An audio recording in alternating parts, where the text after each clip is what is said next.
All right, let's talk about Neuralink. We're talking about technology that literally connects a human brain to a computer. So, is this the miracle cure for things like paralysis and blindness? Or are we kicking open a door to a future that we are absolutely not ready for? Let's break it all down. Just listen to those words for a second. That's Nolan Arbaugh. For 8 years, a diving accident left him paralyzed from the shoulders down. Then, he becomes the very first person to get a Neuralink implant, and just like that, he started moving things again. Not with his body, but with his mind. His story is really where our story has to begin. And right there, that's the heart of the whole debate, isn't it? On one hand, you have this absolutely life-changing medical miracle. On the other, you have a billionaire with some pretty wild sci-fi ambitions who now has a direct link into a human brain. You see, this tech isn't a what-if anymore.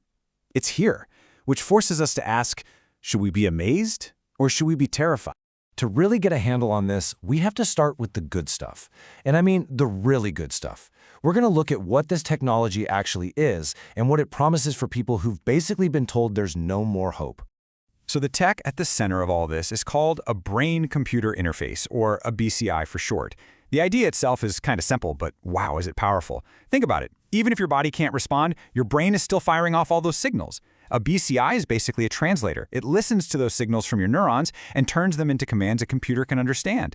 And Neuralink's version of this, the N1 implant they call telepathy, is just on another level. Get this, it has over 1,000 channels to read brain signals with incredible precision. The threads that actually go in your brain are thinner than a single human hair. So thin, a robot has to do the surgery. Plus, the whole thing is wireless. It charges just like your smartwatch, no wires sticking out of your head. Okay, so you're probably wondering, how on earth does this get in there? And yeah, it sounds pretty intense, but the surgery is this incredibly precise robot-assisted procedure. The robot removes a small coin-sized piece of the skull, carefully places those tiny threads into the part of the brain that controls movement, and then the N1 chip just fits right where the bone was, totally hidden under the scalp. So, what's the bottom line? It works. It actually works. Nolan Arbaugh isn't just nudging a cursor around on a screen. He's playing complex strategy games like Civilization VI just with his mind, and he jokes he can beat his friends now because thinking is faster than clicking a mouse. And it's not just him. We're seeing people use this to control robotic limbs and do all sorts of amazing things.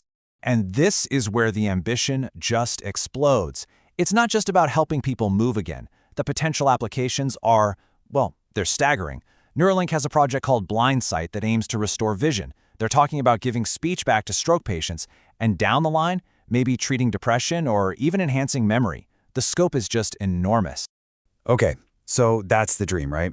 The incredible promise. But there's another side to this story, a much darker side. For every amazing step forward, there are some really troubling questions about how we got here.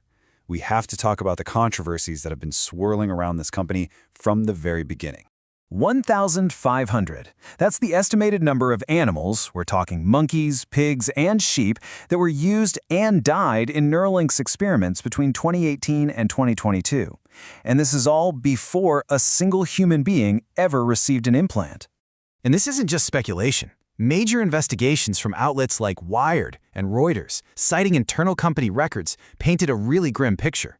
According to their reporting, the process was rushed and, for the animals involved, it was brutal. And just a heads up, the details here are pretty rough. The leaked records described monkeys suffering from chronic infections at the implant site, brain swelling, and even partial paralysis after the surgeries. At least 15 of the monkeys reportedly had to be euthanized because the complications were just that severe. As you can imagine, the fallout from these reports has been huge. The U.S. Department of Agriculture launched a federal investigation into animal welfare violations.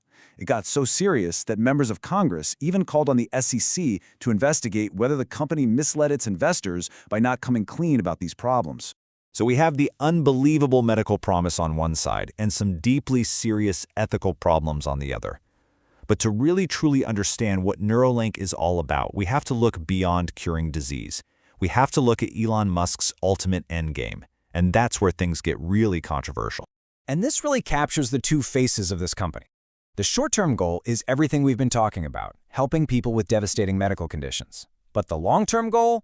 That's straight out of science fiction. It's to literally merge human consciousness with artificial intelligence. And hey, those are his words, not mine. Musk has been really clear that he sees advanced AI as a potential threat to humanity. So his solution isn't to stop AI, but to upgrade us, to give humanity a fighting chance by creating a, quote, digital layer above the cortex. And this is where the questions just get so much bigger. What happens when this tech isn't just for patients anymore, when it's available to everyone? This is where you get into some seriously scary territory. Could your thoughts be read? Could your implant be hacked? Could we create a permanent new class system of the enhanced versus the unenhanced? Suddenly, the debate leaves the operating room and enters the realm of philosophy. All of which brings us to right now. We've weighed the undeniable good against some deeply concerning risks and a truly world-altering ambition. Now we have to decide what it all means. And that's why this whole conversation is so urgent. We are not talking about some hypothetical, far-off future. Right now, as we speak, there are people walking around with these devices in their brains. What was once just a theory is now their daily reality. The future hasn't just begun. It's already here. So, we're left with this. We've created a tool that can restore life, but it could also fundamentally change what it even means to be human. We have the technology to connect our minds directly to machines. The future is literally in our heads. The only question left is, are we ready for it?